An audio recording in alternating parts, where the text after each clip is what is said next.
대면으로, 그것도 마스크 다 벗으니까 너무 좋습니다. 감사하고 축하하고요. 오늘 다음 세대 자녀를 명품 인재로 키웁시다라는 제목으로 함께 말씀을 보도록 하겠습니다. 우리 아이들 어떻게 하면 명품 인재로 키울 수 있을까? 예수님의 어린 시절 어떻게 성장했는가 보면 우리에게 교육에 좋은 모델이 됩니다. 천하보다 귀한 우리 아이들 예수님처럼 키우면 명품 인재가 됩니다. 어릴 때 교육을 잘 해야 되죠.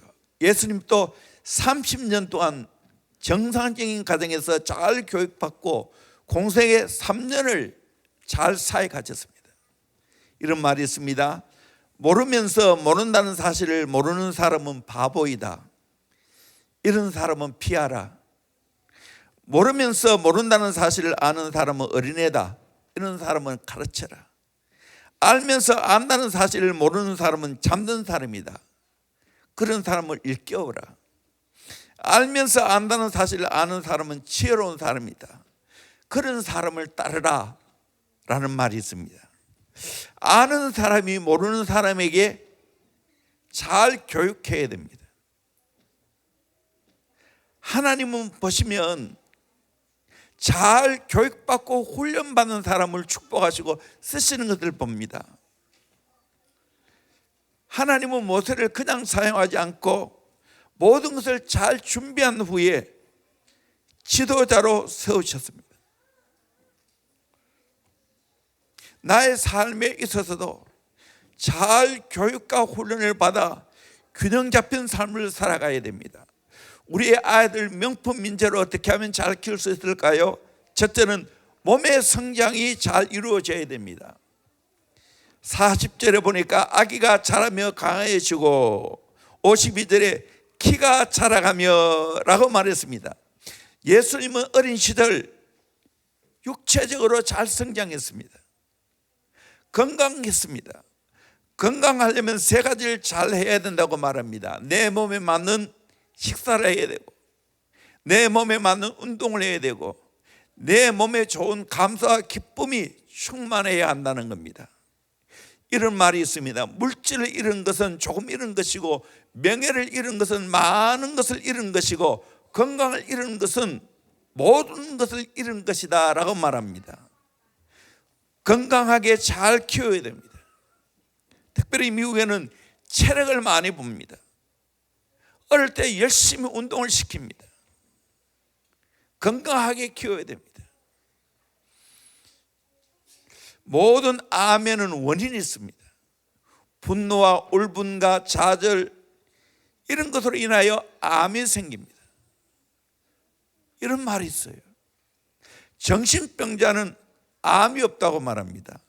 왜 그럴까요? 열받을 일이 없기 때문입니다. 열받으면 안 됩니다. 생명은 주님께 속한 것이기 때문에 건강은 내게 속합니다. 내가 건강하게 잘 관리해야 됩니다. 하나님은 내게 생명을 주셨기 때문에 나는 내게 준 생명을 잘 관리해야 할 책임이 있습니다. 다음 세대 육체적으로 건강하게 잘 성장하기를 소망합니다. 아멘. 두 번째로 정신적인 성장입니다. 40절에 보니까 지혜가 충만하며 52절에는 지혜와 키가 자라가며 라고 말했습니다. 예수님은 정신적으로 지혜가 충만했습니다.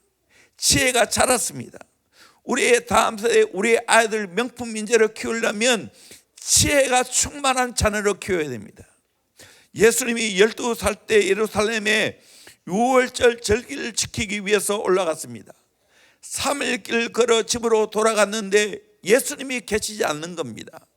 그래서 다시 3일길 걸어서 예루살렘에 와서 성전에 가보니까 놀라운 장면을 목격했습니다.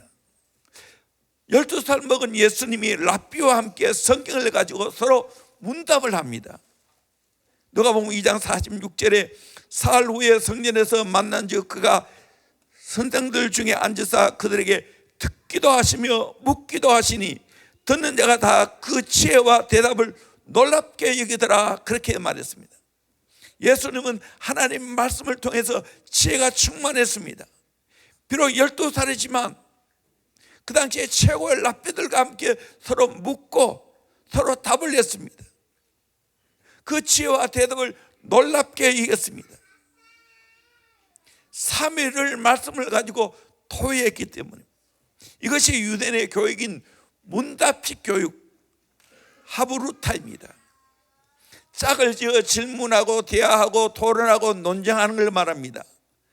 이 하브루타는 유대 정통 교육인 예시바에서 둘씩 짝을 지어 성경이나 탈무드를 놓고 치열하게 논쟁합니다. 그림만 보세요. 저기 예시바입니다. 우리나라 공부하고 달라요. 우리나라는 조용하게 공부하지만 유대인들은 둘씩 짝을 지어서 서로 저기서 와글와글 떠들면서 서로 성경이나 탈무드를 놓고 대화를 합니다. 그래서 지혜를 키워갑니다. 그런 의미에서 오늘 이 유대인의 교육을 받아서 하브루타 교육을 해야 된다라고 말합니다. 우리나라는 주입식 교육, 암기식 교육을 하고 있는데 그게 아니고 잘 생각을 끌어낼 수 있는 토의식 공부를 해야 된다. 그렇게 지금 말하고 있습니다. 예수님처럼 우리의 자녀를 지혜로운 아이로 키워야 됩니다. 토의 잘하는 아이로 키워야 됩니다. 발표 잘하는 아이로 키워야 됩니다. 성경에 보면 다니엘이 바로 이런 사람이었습니다. 다니엘 1장 20절에 왕이 그들에게 모든 일을 묻는 중에 그 지혜와 총명이 온 나라 박수와 술객보다 10배나 나은 줄 아니라. 하나님을 잘 경외하는 자에게 하나님이 이 다니엘에게 지혜와 총명을 온 나라 박수 술객들보다 10배나 뛰어나게 했습니다. 이 지혜는 어디서 올까? 잠언 9장 10절에 여호와를 경외하는 것이 지혜의 근본이요 거룩한 잘 아는 것이 명철이니라. 하나님을 잘 경외할 때 이 지혜가 옵니다. 그래서 우리의 자녀를 하나님 잘 경외하는 아이로 키워야 됩니다. 그러면 지혜로운 아이가 되어서 이 땅에서 명품 인재가 될 줄로 믿습니다. 세 번째로 관계의 성장입니다. 52절에 보니까 하나님과 사람에게 더욱 사랑스러워 가시더라.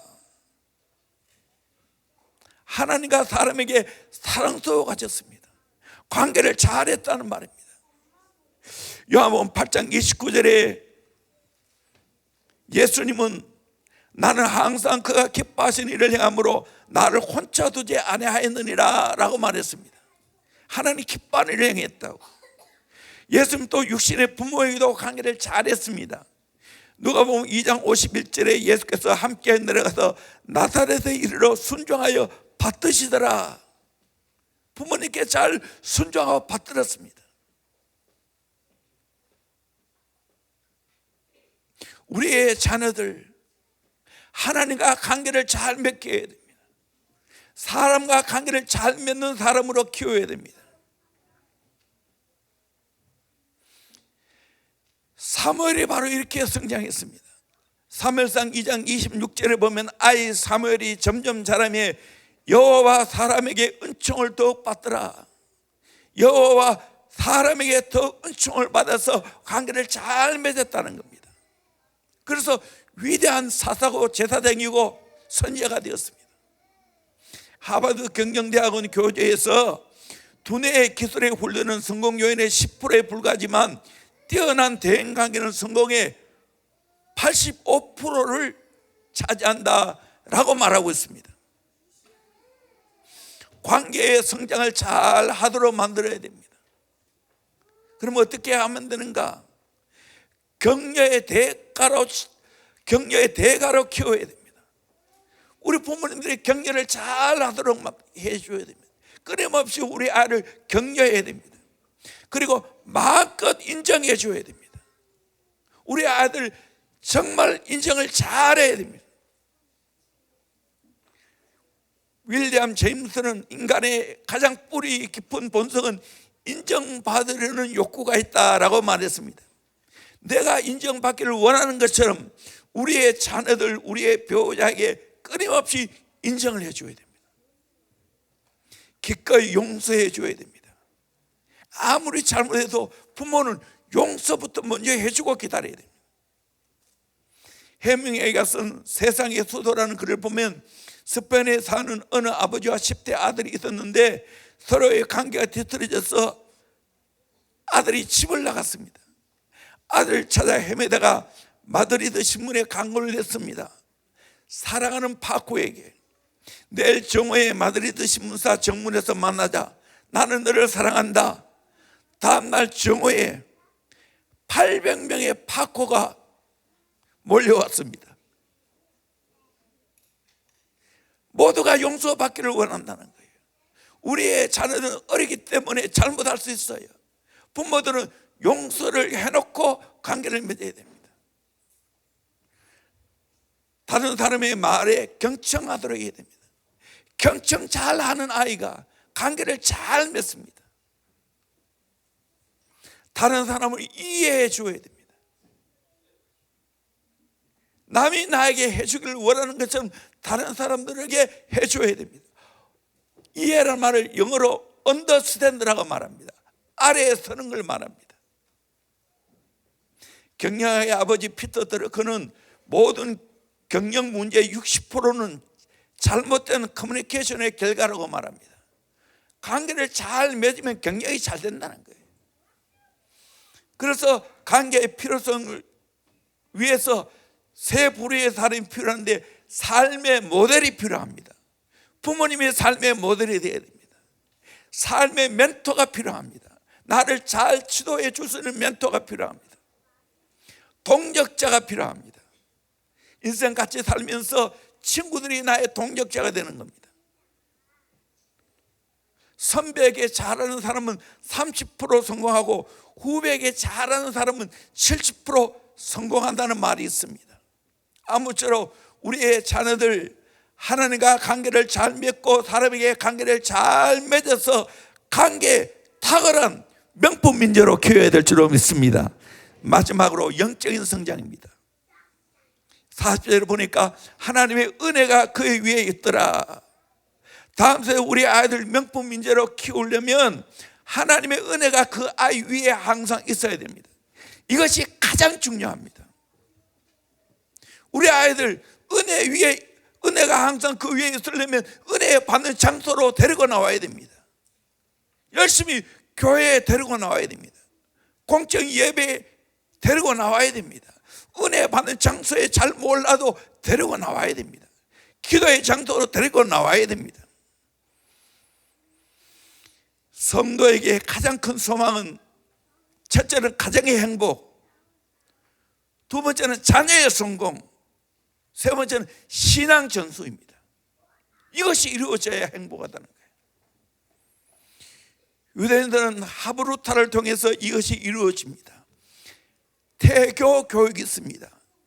아기를 배워서 태교합니다. 그냥 묵상하는 게 아니고 뱃속에 있는 아들과 대화하는 겁니다. 베개 머리 교육을 합니다. 어릴 때 베개 머리 위에서 자녀를 대화하는 겁니다. 밥상 머리 교육을 합니다. 밥상에서 교육을 합니다. 그리고 매주 안식일에는 샤밧 디너를 합니다. 여기에는 할아버지, 할머니, 가까운 친척을 다 모여서 3시간에서 6시간 동안 앉아서 대화합니다.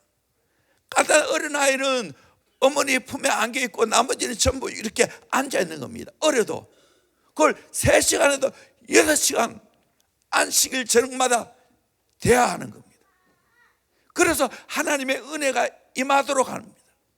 우리 교회에서 주일날 저녁에는 맛있는 거 같이 먹으면서 교회 안에서 셀하라고 이야기합니다. 유대인들이 3,400년 동안 나라 없어도 신앙을 지킨 이유는 바로 하브루타 교육입니다. 대화하는 교육입니다. 유대인들은 노벨상의 30%를 차지합니다. 미국 아이비리그에 들어가는 비율의 유대인들은 30%를 차지합니다. 이것은 지혜 교육입니다. 말씀 교육입니다. 저는 소망합니다. 우리의 다음 세대 아이들 명품 인재로 키워지기를 소망합니다. 하나님의 은혜가 그 위에 있어야 됩니다. 세례 요한이 누가복음 1장 8절을 보니까 아기가 자라며 심령이 강해지며 이스라엘에게 나타날까지 빈들에 있으니라. 빈들에 있으며 하나님과 관계를 맺고 심령이 강한 하나님의 사람이 되었습니다. 그래서 초림에 예수님을 잘 예배하는 사람이 되었습니다. 모두가 하나님의 은혜가 항상 우리에게 임해야 됩니다. 우리의 아이들에게, 우리의 가정에, 우리의 교회에 하나님의 은혜가 임해야 됩니다. 그렇게 할 때 잘 되게 될 줄로 믿습니다. 우리의 자녀를 말씀으로 먹여야 됩니다. 기도를 가르쳐야 됩니다. 이 시대의 사무엘로, 이 시대의 다니엘로 키워야 됩니다. 이 시대의 에스더로 키워야 됩니다. 아무쪼록 하나님과 관계를 잘 맺고 하나님의 은혜가 머물러 있고 하나님과 사람에게 사랑 들어가고 키가 자라고 건강하는 우리의 아이들 되어서 명품 인재로 커갈 수 있기를 주의 이름으로 축원합니다. 아멘. 기도하겠습니다. 하나님, 이렇게 천하받았게 한 우리의 아이들, 우리의 가정에 태어나게 하시고 양육하고 교육하고 훈련하게 하심을 감사합니다. 우리 아들 명품 인재로 잘 키울 수 있기를 원합니다. 육체적으로 건강하기를 원합니다. 지혜가 가득하기를 원합니다. 또 하나님과 사람과 관계를 잘하기를 원합니다. 항상 하나님의 은혜가 우리 아이에게 머물러 있어서 은혜의 사람 되어서 하나님 앞에 귀하게 쓰임받게 하시고 하나님의 축복의 자녀가 되게 하시고 명품 인재가 되게 하여 주시옵소서. 예수님 이름으로 기도합니다. 아멘.